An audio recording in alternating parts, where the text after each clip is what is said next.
की स्टोरी है बहू बेटे के लालच ने हमारा बंटवारा किया। दोस्तों, स्टोरी स्टार्ट करने से पहले आप सभी से रिक्वेस्ट कर रही हूँ, अगर आपको वीडियो पसंद आएगी तो एक लाइक ज़रूर कर दीजिएगा और अगर आप मेरे चैनल पर नए हैं तो चैनल को सब्सक्राइब ज़रूर कर दीजिएगा। तो चलिए अपनी स्टोरी को स्टार्ट करते हैं।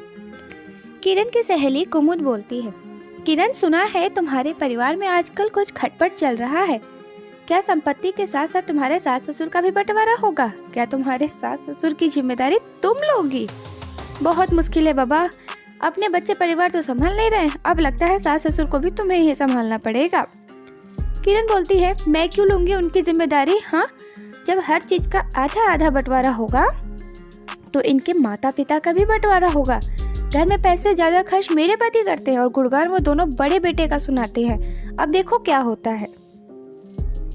किरण की दूसरी सहेली बोली, तुमने क्या सोचा है? कुछ तो तुम्हारे दिमाग में चल रहा होगा। किरण बोली, मैं सोचती हूँ कि अपनी सास को अपने तरफ ले लूंगी, कम से कम थोड़ी मदद ही हो जाएगी, क्योंकि ससुर जी तो सिर्फ बैठ कर खाएंगे, ये कम से कम कुछ घर का काम तो कर देंगी। किरण के परिवार में जमीन जायदाद को लेकर खींचातानी चल रही थी। इन सभी मुश्किलों के कारण किरण के ससुर भानु प्रताप जी ने संपत्ति का बंटवारा करने का फैसला लिया। फिर ये मुद्दा उठा कि माता पिता किसके साथ रहेंगे। किरण की सास कमला जी बोली, जी कैसे दिन आ गए हैं। जो माँ एक कोख से सभी बच्चों को जन्म देती है, आज वही बच्चे अपने माँ बाप का बंटवारा करने चले हैं।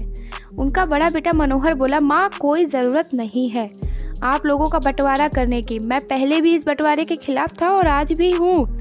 आप और बापूजी मेरे साथ रहिए, मेरी जितनी भी इनकम है मैं आप लोगों को अपने साथ रख सकता हूँ। मनोहर का छोटा भाई अभय बोला, ये कर आप क्या साबित करेंगे भैया कि मैं माँ या पिताजी की जिम्मेदारी नहीं ले सकता? ऐसा नहीं होगा, आप जानबूझकर ये सब कर रहे हैं ना, ताकि आप लोगों की नज़रों में अच्छे बन जाए और मैं बुरा बन जाऊं। जब संपत्ति का बंटवारा हुआ है तो माँ और बापूजी का भी होगा। मनोहर की पत्नी नेहा बोली, देवर जी, जब हम दोनों की जिम्मेदारी लेने के लिए तैयार हैं तो आपको काहे आपत्ति हो रही है? क्या इस उम्र में इन दोनों को अलग कर देंगे? हाँ, ये तो कोई अच्छी बात नहीं है। सोचिए, कल को हमारे बच्चे हमारे साथ ऐसा करेंगे तो कैसा महसूस होगा। किरण बोली, हम अपने बच्चों के साथ भेदभाव नहीं करते हैं, जैसा कि इन लोगों ने किया है। हर जगह आपका गुणगान करते हैं, क्या हम इन लोगों के लिए कुछ नहीं करते हैं? तभी नेहा बोलती है, तुम्हें ऐसा क्यों लगता है कि मम्मी जी या पापा जी तुम्हें स्नेह नहीं करते? वे हम दोनों को बराबर मानते हैं और तुम्हारी नजरें बस नहीं देख पाती। बहस चलती रही। किरण बोली, मम्मी जी हमारे तरफ रहेंगी, अगर इच्छा होगी तो 6 महीने बाद भाभी के पास जा सकती हैं, मुझे कोई आपत्ति नहीं है। आखिरकार किरण के मन की बात उसके मुंह से निकल ही गई। किरण की सास अपने पति से बोली, जीवन के आखिरी पड़ाव में क्या मैं आपसे इस तरह अलग हो जाऊंगी? वो बोले, कमला, मनोहर की स्थिति इतनी भी मजबूत नहीं है कि वे हम सबका भार उठा सके। तुम चिंता क्यों करती हो? मैंने घर का बंटवारा अभी नहीं किया है, हम दोनों एक ही घर में हैं। हाँ, वो बात अलग है कि हमारे कमरे बढ़ जाएंगे। देखते हैं हमारे भाग्य में क्या लिखा है। शायद हमारे पिछले जन्म के बुरे कर्म का ये फल है जो हमें आज भोगना पड़ रहा है। जब बच्चे के मन में घृणा और लोभ आता है तब ऐसी परिस्थिति आती है कि वे संपत्ति के साथ साथ अपने माता पिता का भी बंटवारा कर देते हैं, मानो वो माँ बाप नहीं कोई सामान हो जिसे आधा आधा उन्होंने अपनी मर्जी से बांट लिया हो। समय धीरे धीरे व्यतीत होने लगा। अपने स्वभाव के अनुसार पहले धीरे धीरे छोटे मोटे कामों को अपने सास से करने को कहती। किरण ना तो अच्छा खाना बनाती थी और ना ही अपने सास से अच्छे से बात करती थी। जब भी कमला जी नेहा की तरफ जाना चाहती तो किरण किसी न किसी बहाने से उन्हें रोक लेती थी। कुछ दिनों बाद किरण की माँ उसके घर आई। एक रोज अपनी माँ के साथ बैठकर वो चाय पी रही थी, तभी वहाँ टेबल पर कुछ गिर गया। किरण अपनी सास से बोली, मम्मी जी रसोई से कपड़ा लाकर इसे थोड़ा साफ कर देंगी? ये सब कुछ किरण के ससुर दूसरी तरफ से देख रहे थे और उनकी आंखों में आंसू आ गए थे। तभी नेहा जाकर अपनी साड़ी के पल्लू से उस गंदगी को साफ की और बोली, बस अब और नहीं। एक माँ के सामने तुम दूसरी माँ का अपमान कर रही हो, क्या तुम्हें ये शोभा देता है? तुम्हें ये समझ रही हो कि तुम्हारे बच्चे भी ये सब देख रहे हैं, कल को वो तुम्हारे साथ ऐसा करेंगे तो कैसा लगेगा? हाँ। किरण की माँ बोली, नेहा, जब संपत्ति और घर का बंटवारा हो गया है तो तुम इस घर के मामले में क्यों दखल देती हो? नेहा बोली, आंटी जी, आप किरण की माँ हो तो मेरी भी माँ जैसी ही हो। आपसे ऐसी बातें सुनने को मिलेगी ये उम्मीद नहीं थी। जब बच्चे गलत काम करते हैं तो माँ हर उम्र में कान पकड़कर याद दिलाती है कि तुम गलत कर रहे हो। किरण की माँ बोली, मैं क्या बोल सकती हूँ? नेहा बोली, आप ना बोलकर इनकी गलतियों को साथ दे रही हैं। जैसा अपनी बेटी को पाल पोस कर बड़ा किया है, मम्मी जी ने भी अपने दोनों बेटों को पाल पोस कर बड़ा किया। हाँ, वो अलग बात है कि बेटा अपना फ़र्ज भूल गया और पत्नी के सामने माँ की इज्जत नहीं कर पाता है। किरण बोली, भाभी मुझे मजबूर मत कीजिए कि मैं आपका अपमान करूं। आप अपने घर चले जाइए। जब हर चीज़ का बंटवारा हो चुका है तो आप मेरे घर के मामले में दखल नहीं दे सकती हैं। नेहा अपने ससुर जी के पास जाकर बोली, बापूजी क्या आप ये सब देखकर चुप रहेंगे? वो आपकी पत्नी है। आपने अपनी संपत्ति का बंटवारा किया है, अपने आत्मसम्मान का नहीं।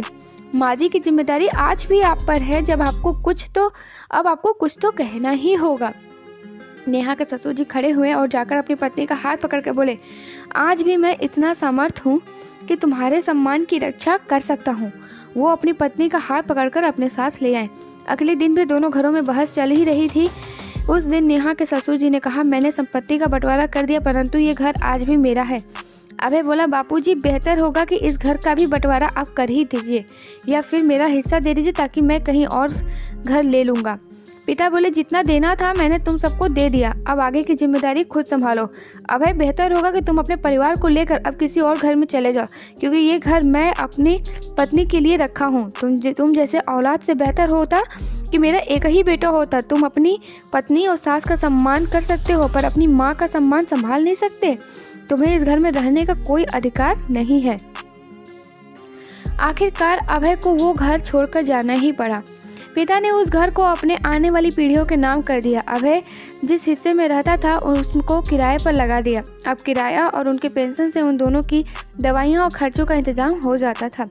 अगर किरण की माँ ने उसे उसकी गलती पर उसे समझाया होता या उसकी सहेलियों ने उसको सही सुझाव दिया होता तो आज उसके परिवार में इस तरह बंटवारा नहीं होता।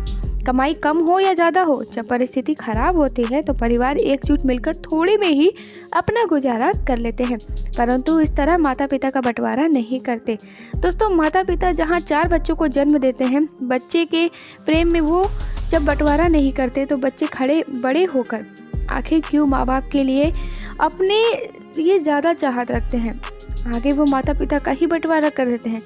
ये सोच आखिर कब बदलेगी?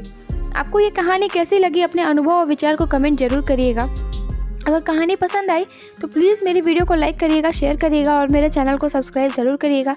तो चलिए मिलते हैं ऐसे ही इंटरेस्टिंग स्टोरी के साथ अपने नेक्स्ट वीडियो में। तब तक के लिए bye bye and take care.